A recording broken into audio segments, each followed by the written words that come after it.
कभी सोचा है कि स्कूल के रिपोर्ट कार्ड पर जो नंबर लिखे होते हैं, क्या वो सच में हमारी पूरी मेहनत, हमारी पूरी लर्निंग की कहानी बता पाते हैं?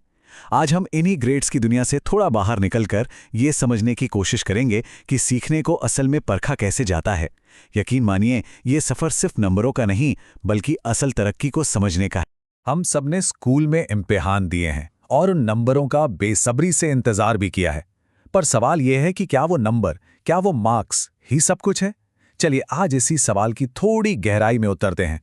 हो सकता है जवाब आपको थोड़ा चौंका दे। तो चलिए अपनी बात की शुरुआत वहीं से करते हैं जहां से हम सब गुजरे हैं, फाइनल एग्जाम। जरा देखते हैं कि ये जो पारंपरिक तरीका है, इसमें आखिर कमी कहां रह जाती है।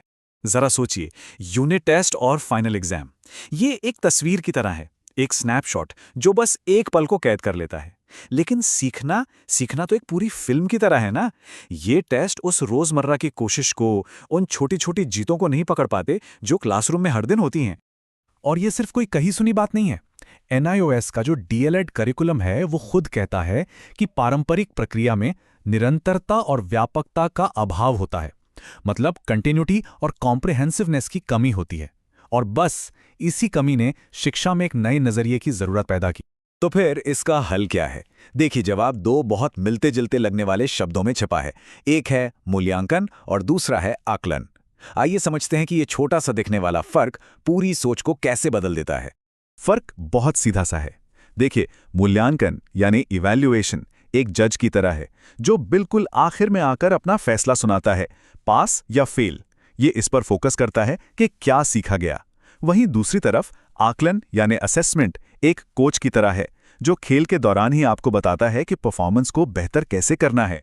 इसका फोकस तुलना करने पर नहीं, बल्कि सुधार करने पर होता है।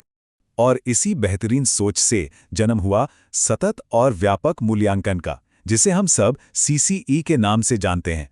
इसका मकसद बिल्कुल साफ है, लगातार और हर पहलू पर ध्यान देना। मतलब सिर्फ किताबी ज्ञान पर नहीं, बल्कि बच्चे के पूरे विकास पर नजर रखना। और इसके लिए सिर्फ नंबरों यानी क्वांटिटेटिव डेटा से काम नहीं चलता। बच्चे के व्यवहार और हुनर यानी क्वालिटेटिव डेटा को समझना भी उतना ही जरूरी है। तो अब सवाल ये उठता है कि एक टीचर इसे अपनी क्लासरूम में इस्तेमाल कैसे करे? तो जवाब है एक आधुनिक टूलकिट से। चलिए जरा इस टूलकिट के अंदर झांककर देखते हैं कि इसमें क्या-क्या है। और मजे की बात यह है कि ये जो उपकरण हैं, ये हमें नंबरों से कई आगे की कहानी बताते हैं। जैसे कि ऑब्जर्वेशन, चेकलिस्ट, पोर्टफोलियो या फिर इंटरव्यू। ये सब एक टीचर को ये समझने में मदद करते हैं कि एक स्टूडेंट कैसे सीख रहा है, न कि सिर्फ ये कि उसने क्या सीखा है। इनमें से अवलोकन यानी ऑब्जर्वेशन एक बहुत ही पावरफुल टूल है। बस ध्यान से ये देखना कि एक स्टूडेंट किसी प्रॉब्लम को कैसे अप्रोच कर रहा है या फिर ग्रुप में दूसरों के साथ कैसे काम कर रहा है। इससे उसके सीखने की प्रक्रिया के बारे में बहुत कुछ पता चल जाता है। और फिर आता है पोर्टफोलियो। ये ना किसी आर्टिस्ट के कलेक्शन की तरह होता है। ये स्टूडेंट के सबसे अच्छे काम का एक कलेक्शन है, जैसे कोई पेंटिंग हो, कोई लिखी हुई कहानी हो या कोई साइंस का प्रोजेक्ट। ये समय के साथ उसकी मेहनत, उसकी तरक्की और उसकी उपलब्धियों की एक पूरी कहानी कहता है, जो कोई एक अकेला ग्रेड कभी नहीं बता सकता। लेकिन ये सारी जानकारी इकट्ठा करना तो सिर्फ आधा काम है। असली जादू तो तब होता है जब इस जानकारी का इस्तेमाल स्टूडेंट की तरक्की के लिए किया जाए। तो ये होता कैसे है? ये स्कोर 10 में से 6। हम सभी को ये बहुत जाना पहचाना लग रहा है ना? लेकिन सोचने वाली बात ये है कि आखिर ये नंबर हमें बता क्या रहा है? क्या ये नाकामी है या फिर कामयाबी की तरफ बस एक और कदम? तो आधुनिक आकलन कहता है ये कोई फैसला नहीं है, ये तो एक बातचीत की शुरुआत है। तो असली काम है उस 6/10 के पीछे की वजह को समझना। वो कौन से 4 नंबर थे जो कट गए और क्यों? इस जानकारी का विश्लेषण करके स्टूडेंट के लिए खास प्लान बनाया जाता है, उसे टारगेटेड मदद दी जाती है और बस इसी तरह ये डेटा तरक्की का रास्ता बन जाता है। और अब हम इस सफर के अंतिम और शायद सबसे महत्वपूर्ण पड़ाव पर पहुंच गए हैं। ये सोच में एक ऐसा बदलाव है जो सीखने की पूरी प्रक्रिया को बदल कर रख सकता है। देखिए, आकलन का भी एक विकास हुआ है। सफर शुरू होता है सीखने का आकलन से, यानी असेसमेंट ऑफ लर्निंग। ये वो पारंपरिक टेस्ट है जो बताता है कि क्या सीखा गया।